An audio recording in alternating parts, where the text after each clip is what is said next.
覚悟してろよ。行くぜ。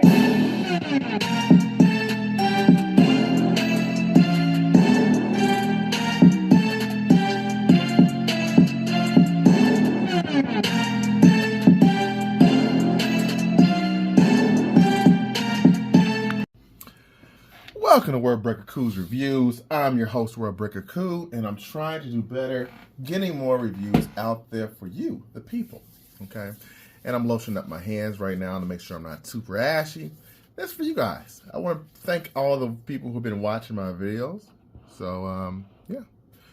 Trying to hit 1,000 before the summer if I can.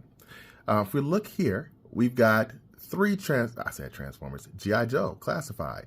One is a Cobra, exclusive. The other two are just general release figures, although I've never seen this one in the stores. We'll start with the older one first. We've got G.I. Joe Classified Nunchuk.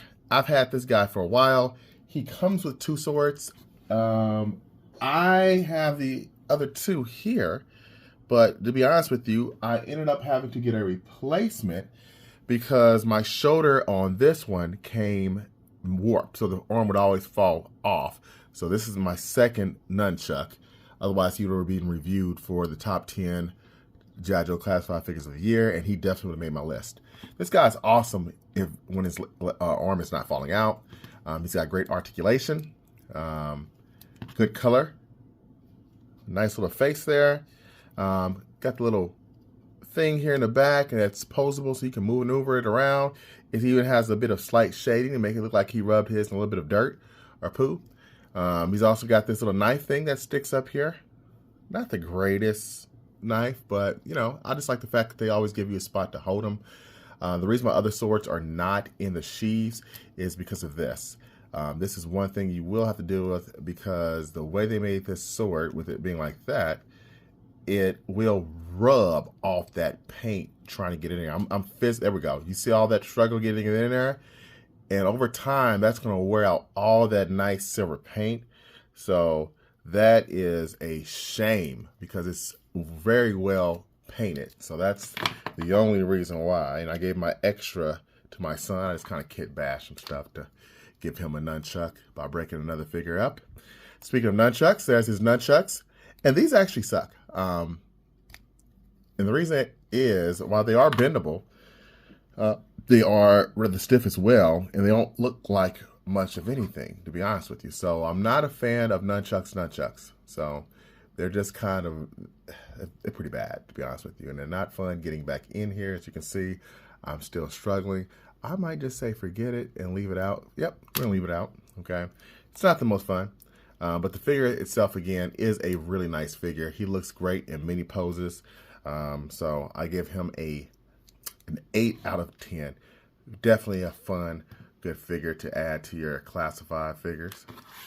Now, speaking of classified figures, we're going to switch things up and go to, I think, Shadow Stalker? Yeah, Shadow Tracker, excuse me. So many damn trackers and shadows and lights and shit. So we got everything here. This guy, when I first saw him, I was like, I have no idea who this guy is. Much like Nunchuk, don't remember him from the show, but when I saw his design, I had to get it. The only problem with this guy is, although he looks freaking awesome, and this is all his accessories, he is just waiting for things to fall off. Not the axe that he comes with. The axe stays in pretty good. That's a good spot for it. It stays in his hand, but these that's one issue. The masks come off really, really easily. I mean, if you breathe on them wrong, the mask is coming off. So that's a problem for me. They look very cool, but I'm not sure what G.I. Joe's going to have to do in the future. I feel like you could have made his eye pits a little deeper because he's always using a mask and having some type of peg system with the mask to keep them in because they don't stay on. This one stays on a little bit better than this one. Maybe because the plastic it's made out of and it's a little bit bigger. So maybe that's why. But yeah, they fall off rather easily. He also has this right here, and this whole debacle thing here, it falls off easily too. He's got one arrow that comes out, which is nice. He's got the bow and arrow that fits on the backpack, and he's got the knife. It's not easy to pose him with these arrows. It's frustrating. It's nice they come with arrows, but they're usually not the most fun to pose G.I. Joe Class 5 figures with arrows because they do tend to fall out. So there's that. And I think that's really it for him. I mean, I could go over articulation with him more, but if you've got one G.I. Joe Class 5 figure at all, you know what you're getting into. This one just has less articulation because for one side here, it is a heavier plastic cape. That's going to impede a lot of the articulation here. And he's got this vest here that also is going to impede just a bit, especially with the ab crunch. So you've got that. His head's going to be impeded by articulation because of the long hair, the dreads that look really good in the back. So he's just going to have less articulation than most other figures. So there's nothing else more I can say with this one. As far as looks department, he's like a 10 out of 10 for me. As far as fun factor and everything else, he's probably like a 7 because it really is annoying. All right. Now let's go for the kit and caboodle, what you really came here for. We have Mutt and Junkyard. My son has a hard time with these two figures because he does not understand why this guy's name is Mutt and his name is Junkyard. I get it. I had that same question as a kid, but I digress. So Mutt and Junkyard, let's start with the character you did not get the set for, being Mutt. Mutt is cool. I do like him. He's got a great face. Look at that. Got the little slash over there. Got the good little muzzle here. He's got a nice little colored Kevlar. I mean, this Kevlar top, man, I did not expect it to be like brownish and black and have all that shadowing on there. That looks really, really good.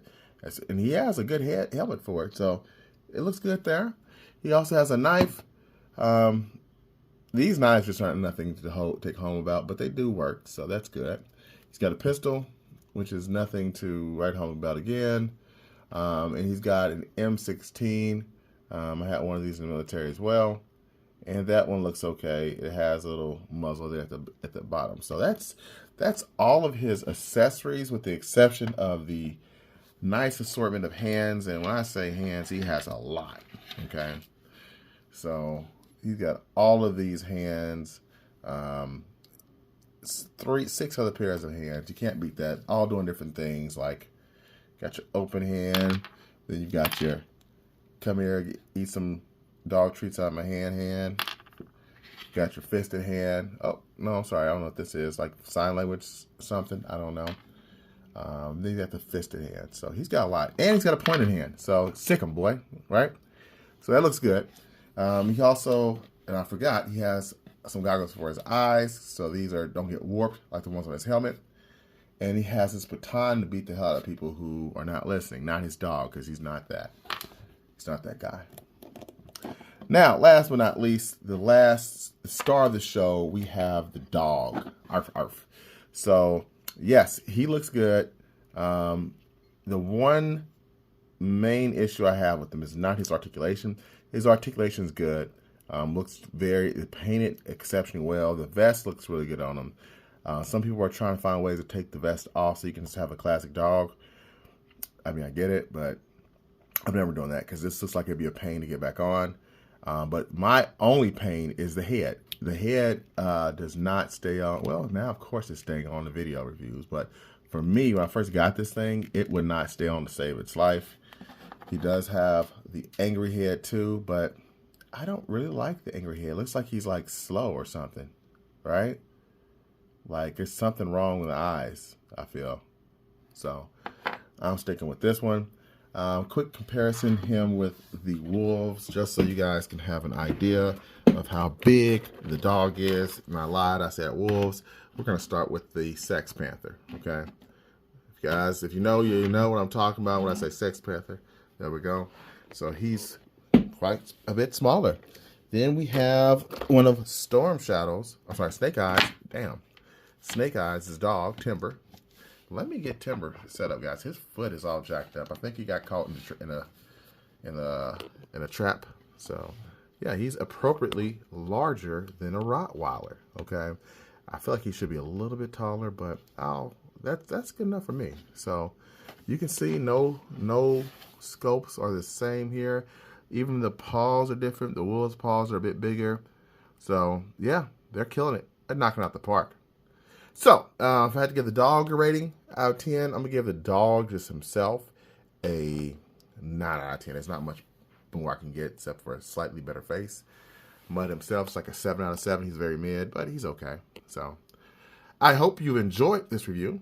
Until next time, peace and Rottweiler grease.